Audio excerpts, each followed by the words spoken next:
Good morning, everybody. In atomic structure, now today we have to start about the atomic models. So today's discussion is atomic model. There are different atomic models. यहाँ परमाणु प्रतिरूप जो है वो कई तरह से भिन्न भिन्न वैज्ञानिकों ने इसको बनाया है, उन्होंने डेवलप किया है। तो अलग अलग एटॉमिक स्ट्रक्चर को समझने के लिए हम ये अलग अलग मॉडल्स के बारे में आज डिस्कस करेंगे।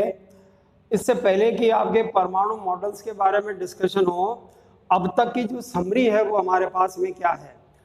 अब तक की समरी में क्या है कि जो हमारा एटम है वो उदासीन होता है और इस उदासीन एटम में इलेक्ट्रॉन, प्रोटॉन और न्यूट्रॉन, ये नेगेटिवली चार्ज, ये पॉजिटिवली चार्ज और ये जीरो चार्ज, ठीक है, ये न्यूट्रल होते हैं, न्यूट्रॉन। तो ये तीन जो है ना वो फंडामेंटल पार्टिकल्स कहलाते हैं। अब ये जो तीनों फंडामेंटल पार्टिकल्स हैं, इनके द्वारा आप परमाणु में और क्या जानकारी जो है वो बता सकते हैं, ले सकते हैं। आपने कैनाल रेज और कैथोड रेज इनके बारे में आप पहले पढ़ चुके हैं। तो एटॉमिक, सबसे पहले तो आइए एटॉमिक मास। एटॉमिक मास, अब एटॉमिक मास क्या होता है? ये जो है वो number of proton plus number of neutron. तो नंबर ऑफ प्रोटॉन और नंबर ऑफ न्यूट्रॉन को अगर आप इंक्लूड करते हैं, जोड़ देते हैं, तो वह उस तत्व का परमाणु द्रव्यमान, परमाणु द्रव्यमान, प्रोटॉन की संख्या और न्यूट्रॉन की संख्या, इसके बारे में आप पहले पढ़ चुके हैं लोअर क्लासेस में। एग्जाम्पल देखिए, जब आपसे पूछा जाए कि ऑक्सीजन का एटॉमिक मास कितना है, ये ऑक्सीजन, तो ऑक्सीजन का एटॉमिक मास जो है वो 16 होता है। अब ये 16 कैसे आया? क्योंकि ऑक्सीजन में 8 प्रोटॉन होते हैं और 8 ही न्यूट्रॉन होते हैं। तो टोटल जो वेट है ऑक्सीजन एटम का वो हो गया 16। ये एक एग्जांपल आपको बताया है। तो ये एटॉमिक मास का मतलब होता है। अब बात आती है कि एटॉमिक मास कैसे निकालें, और सॉरी एटॉमिक का नंबर्स। एटॉमिक मास के बाद में एटॉमिक नंबर। तो एटॉमिक नंबर जो होता है वो जेड से डिनोट करते हैं हम। और ये जेड कैसे निकालें? तो देखिए, इसके निकालने का एक तरीका ये है कि या तो ये नंबर ऑफ इलेक्ट्रॉन, ठीक है, अर्थात इलेक्ट्रॉन की संख्या, और या इसको जब नाभिक में इसको लेते हैं तो या हम बोल देते हैं नंबर ऑफ द प्रोटॉन। तो प्रोटॉन अथवा इलेक्ट्रॉन की संख्या जो है वो उस तत्व के परमाणु का परमाणु क्रमांक, एटॉमिक नंबर को हम यहाँ पे परमाणु क्रमांक के नाम से जानते हैं। तो परमाणु क्रमांक जो है वो इलेक्ट्रॉन की संख्या अथवा प्रोटॉन की संख्या के बराबर। अब ये दोनों हमने क्यों लिए? क्योंकि हमें ये मालूम है कि किसी भी परमाणु में इलेक्ट्रॉन की संख्या, प्रोटॉन की संख्या दोनों बराबर होती है, इक्वल होती है। तो इस तरह से एटॉमिक मास क्या है, परमाणु द्रव्यमान क्या है, और एक हो गया आपका परमाणु क्रमांक क्या है। इन दोनों के बारे में हम पता लगा सकते हैं। यहाँ एटॉमिक नंबर और एटॉमिक मास की जब चर्चा चली तो साथ में आप इसमें ये भी आप पढ़ेंगे आइसोटोप्स और आइसोबार। तो आइसोबार और आइसोटोप्स क्या हैं? आइसोटोप जैसे हाइड्रोजन के बारे में बताया जाए तो आइसोटोप में क्या होता है कि जो आपका एटॉमिक नंबर है वो तो कांस्टेंट हो जाएगा, अर्थात ये एटॉमिक नंबर ये कांस्टेंट, ये निश्चित है, ठीक है। But the atomic mass are variate, लेकिन इनका जो मास है ना वो आपके अलग अलग होता है, वेरिएबल है। तो एक ही तत्व के ऐसे परमाणु जिनका द्रव्यमान भिन्न भिन्न हो, तत्व एक है, एक ही तत्व के परमाणु हैं, उनका द्रव्यमान भिन्न भिन्न हो।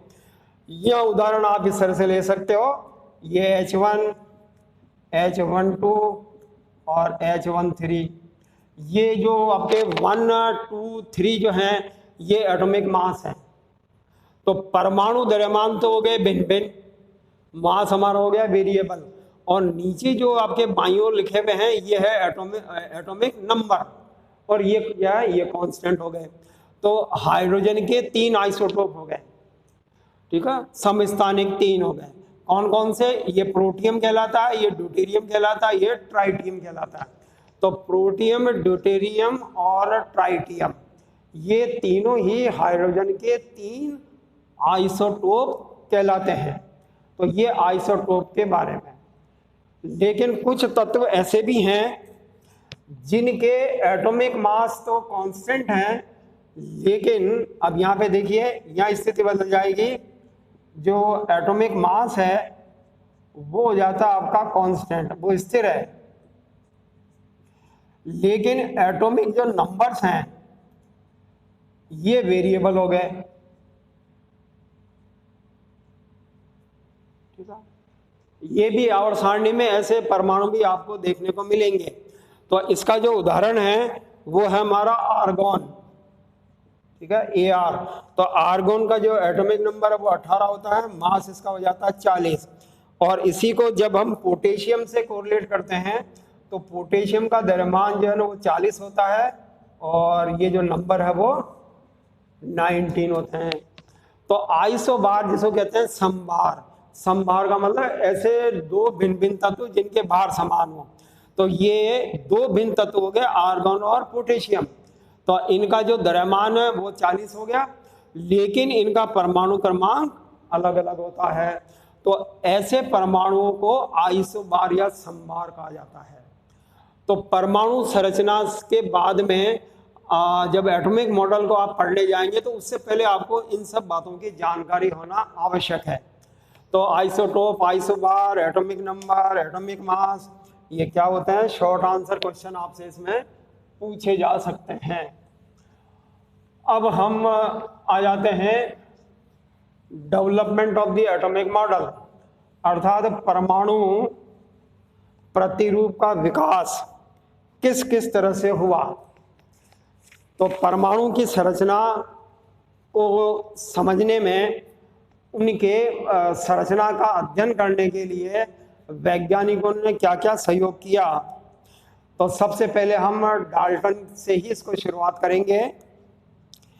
डाल्टन का कहना यह था, ये सबसे पहले डाल्टन का कॉन्सेप्ट, तो डाल्टन ने क्या बताया कि परमाणु में इलेक्ट्रॉन, प्रोटॉन और न्यूट्रॉन, अर्थात डाल्टन का कहना यह था कि यहाँ पर इलेक्ट्रॉन, प्रोटॉन और न्यूट्रॉन जो हैं ये 3 मूलभूत कण हैं। इसको हम यहाँ पे सब एटॉमिक पार्टिकल के नाम से भी जानते हैं। These 3 are the सब एटॉमिक पार्टिकल, ये सब एटॉमिक पार्टिकल्स कहलाते हैं, ठीक है। तो ये तीनों जो कण हैं वो हमने किसने क्या क्या डिस्कवरी की, सबको मालूम है आपका कि इलेक्ट्रॉन की खोज तो थॉमसन ने करी थी, प्रोटॉन की खोज गोल्डनस्टीन ने करी थी, न्यूट्रॉन की खोज चैडविक ने करी थी।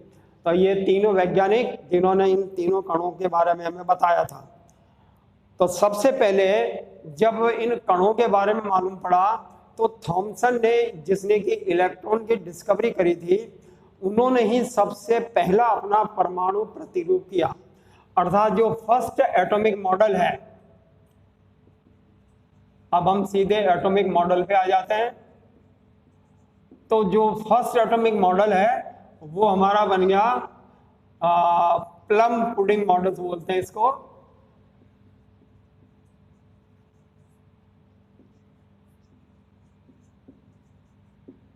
और ये थॉमसन्स मॉडल भी कहलाता है। तो थॉमसन ने सबसे पहले प्लम पुडिंग मॉडल बनाया। प्लम पुडिंग जो है ये लैटिन के अंदर एक विशेष तरह की एक मिठाई सी होती है, स्वीट होती है, और ये स्वीट कैसे होती है, ये हमारे जो मोतीचूर के लड्डू होते हैं ना, तो लड्डू के आकार को उसमें प्लम पुडिंग बोला जाता है लैटिन भाषा में। तो परमाणु के बारे में सबसे पहले जो हाइपोथेसिस है उसकी संरचना में वो थॉमसन ने की थी, और इसका कहना ये था कि ये जो हमारे लड्डू होते हैं, इस लड्डू के ऊपर ये उभरे हुए इस तरह से आपको बताएंगे ये, ठीक है, ये हमारे उभार होते हैं छोटे छोटे, और अंदर भी जगह जगह जो है ना वो आपके ये उभार बने हुए रहेंगे, ठीक है ना। इसको इस तरह से आप आगे बढ़ाते चले जाइए, ये इस प्रकार से पूरा ये लड्डू टाइप सा एक मॉडल बन गया। तो थॉमसन का कहना ये था कि परमाणु के अंदर जो है वो जिसकी की जो मेजरमेंट करते हैं हम, तो ये 10⁻⁻10 एम मीटर, ये इसकी रेडियस है जब रेडियस की बात आती है। तो प्लम पुडिंग मॉडल को इस रेडियस पर सबसे पहले थॉमसन ने जो है वो प्रेस्क्राइब किया था। तो उन्होंने ये बताया कि ये गोलाकार संरचना होती है और इस पे समान रूप से धनावेशित तथा ऋण आवेशित कण जो हैं वो बिखरे हुए होते हैं, अर्थात ये एक जगह स्थिर नहीं होते। तो इलेक्ट्रॉन और जो प्रोटॉन हैं ये दोनों ही जो है ना वो डिस्ट्रीब्यूटेड है। अब इनका जो डिस्ट्रीब्यूशन है वो कोई पर्टिकुलर वे में नहीं है, अर्थात ये हैज़ार्ड वे में इधर उधर बिखरे हुए होते हैं। तो धनावेशित और ऋणावेशित कण जो हैं वो एक से आपके प्लम पुडिंग लड्डू के आकार के हो गए और उसमें ये बिखरे हुए होते हैं। ये थॉमसन का पहला मॉडल था। तो धनावेश समान रूप से वितरित होते हैं और सबसे ऊपर उन्होंने बताया ऋणावेश। उनका कहना ये था कि जो धनावेश होते हैं वो तो अंदर की तरफ होते हैं और जो ऋणावेश हैं वो हमारे परिधि की ओर बाहर की ओर होते हैं। तो एक तरह से लड्डू के केंद्र में तो हो गए प्रोटॉन और उसकी जो सरकमफ्रेंस है, जो उसकी परिधि है, उस पे जो है वो हो गए इलेक्ट्रॉन। ये सबसे पहला मॉडल बनाया। और इसको इस तरह से बात है, हमारा जो वाटरमेलन होता है ना तरबूज, तो तरबूज के अंदर जो लाल भाग है वो तो हमारे हो गए प्रोटॉन, और उसमें जो काले रंग के जो बीज इधर उधर बिखरे हुए से होते हैं वो हमारे कहलाएंगे इलेक्ट्रॉन। तो इलेक्ट्रॉन और प्रोटॉन जो हैं वो इस प्रकार से आप बता सकते हैं। तो ये थॉमसन का प्लम पुडिंग मॉडल, लेकिन ये मॉडल ज़्यादा सक्सेसफुल नहीं रहा, तो क्योंकि थॉमसन के समय जो केवल इलेक्ट्रॉन प्रोटॉन के बारे में डिस्कवरी थी, न्यूट्रॉन के बारे में नहीं थी। न्यूट्रॉन की डिस्कवरी चैडविक ने बाद में करी थी। तो अब इसमें बहुत सारी कमियां हैं, लेकिन हम अब आगे के मॉडल के बारे में देखेंगे कि उन कमियों को किस प्रकार से आगे के मॉडल्स में जो है वो दूर किया गया और कौन से वैज्ञानिक थे।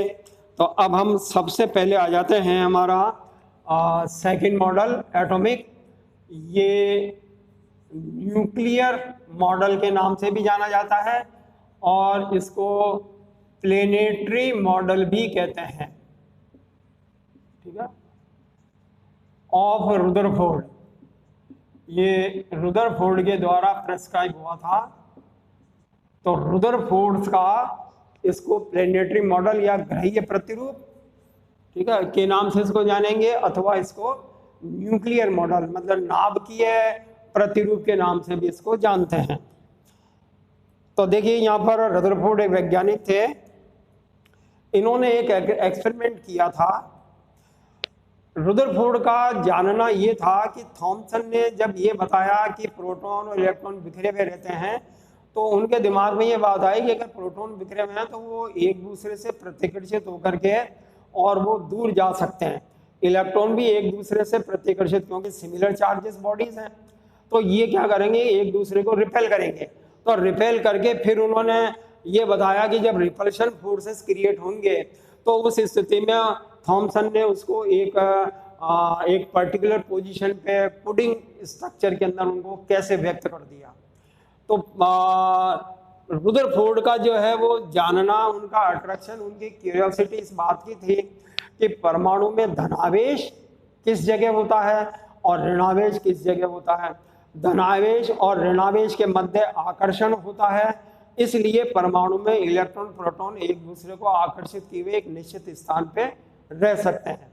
तो वो ये पता लगाना चाहते थे कि धनावेश जो है वो कहाँ स्थित है, इस बात का वो पता लगाना चाह रहे थे।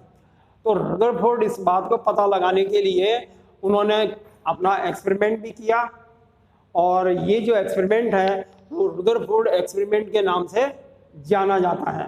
तो उन्होंने क्या किया, उनकी जो एक्सपेरिमेंट, उनका जो एपरेटस थे, सबसे पहले उनका था एल्फा एक्सपेंशन पार्टिकल नंबर 1। ये एल्फा पार्टिकल जो है ना, ये आपके सोर्स से लिए गए। तो एल्फा पार्टिकल का जो सोर्स है, स्रोत है, वो कौन होगा? तो इसमें आपको रेडियो एक्टिविटी आ जाएगी।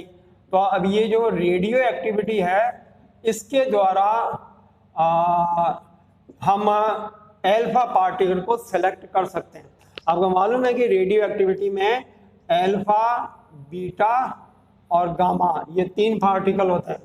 तो इन तीनों में से हम एल्फा पार्टिकल को सेलेक्ट कर लेते हैं। और आपसे पूछा जाए कि what is the alpha particle, तो आप बताएंगे कि alpha particle is nothing but it is the charge helium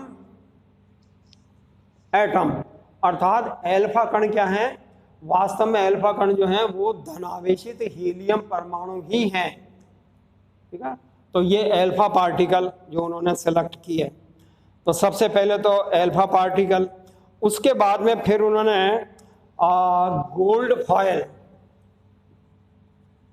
ये गोल्ड फॉयल स्वर्ण पत्र झिल्ली जिसे बोलते हैं, ये लगभग 100 mm की थी। ठीक है, 100 mm की गोल्ड फॉयल, जो स्वर्ण पत्र झिल्ली जिसे बोलते हैं। तो इस स्वर्ण पत्र झिल्ली पर उन्होंने एल्फा कणों की बौछार करी। तो उनका मानना था कि क्योंकि 100 mm बहुत ही कम होता है, तो उस 100 mm जो गोल्ड फॉयल होगी उसमें जब एल्फा कण जब जाएंगे, टकराएंगे, तो निश्चित रूप से हमें धनावेश का मालूम पड़ेगा, क्योंकि alpha particle positively charge particle होते हैं, इसलिए हम उसके बारे में अध्ययन कर सकते हैं। तो एल्फा पार्टिकल और ये गोल्ड फॉयल, ये 2 रहे। अब आगे इनका क्या एक्सपेरिमेंट था और इनसे क्या कंक्लूजन निकले, वो सब आपको कल बताएंगे।